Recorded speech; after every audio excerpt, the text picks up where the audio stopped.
Zoe, this is the tricky part. Tricky? There are thousands of years of history at stake here. It's fine, don't worry. It can fall, let it fall, it'll fall. And we're in. Phew. I feel, honestly, I'm having an existential crisis. If you think science jobs are all lab coats and PhDs, think again. My name's Zoe and I'm here to prove that anyone can work in science. I'm meeting the people behind jobs that change the world. What do ice ages, mega tsunamis and ancient oceans all have in common? Mud. Yes, mud. Today, I'm hanging out with a mud librarian, not his actual title. You won't believe why his job is so important. Wow, Cían. It's amazing, isn't it? This is huge. It's kind of like the warehouse at the end of Raiders.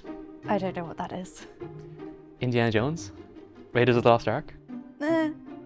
Meet Cían McGuire, guardian of the UK's largest mud archive.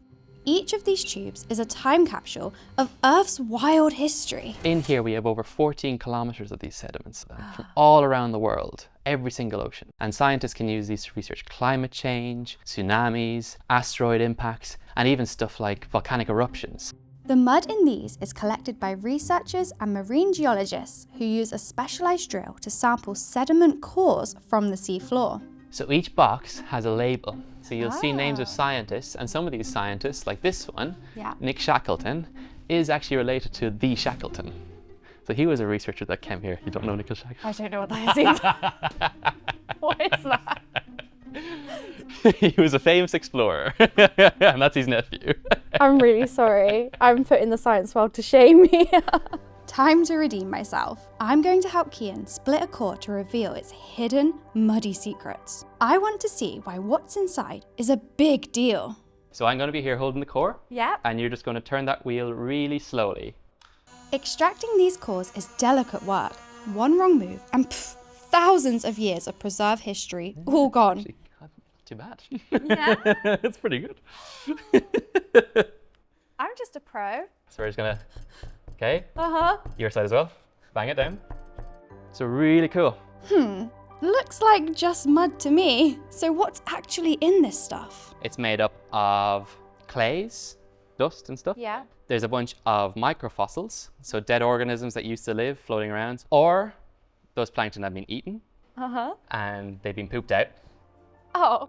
If mud is mostly layers of dust, dead things and poo, why does it matter? Each one of those layers has accumulated about a centimetre every 1,000 years. And those colour changes will tell you something about what's going on in that environment at the time. Mind blown. Each layer of mud is like a page in a history book that Cían knows how to read. Do you have a favourite core? It came in last week, Oh. all the way from Tonga. So this is actually a tsunami deposit. Now what you'll see is those dark layers, they don't look like the rest of the tsunami deposit. Those dark layers are volcanic ash. So this records the tsunami Uh-huh. and the eruption of the volcano. Wow. Now, what do you think? Did the eruption happen all at once? Or did it happen a couple of times? Or was there multiple tsunamis? I think that because there's a gap, I think that it happened multiple times. Yeah. Yes! So it looks like there was more than one tsunami. And in between that, we have that ash fall. So one eruption, but multiple tsunamis. And how important is that? Imagine, predicting one tsunami versus two tsunamis. Wow. That's like life-changing. These muddy time capsules can help scientists predict disasters, map climate shifts, and even decide where to lay undersea cables. They're all intended to help us in the future, to better understand what's happened on Earth in the past and help us understand how it's going to change in the future. Because this job is so important, Cían has cutting-edge tech for analysing every tiny detail. Doesn't that sound like R2-D2? I know some references, guys. That squeak is the sweet sound of science. Technician Rebecca Garnett is showing me how to X-ray a core.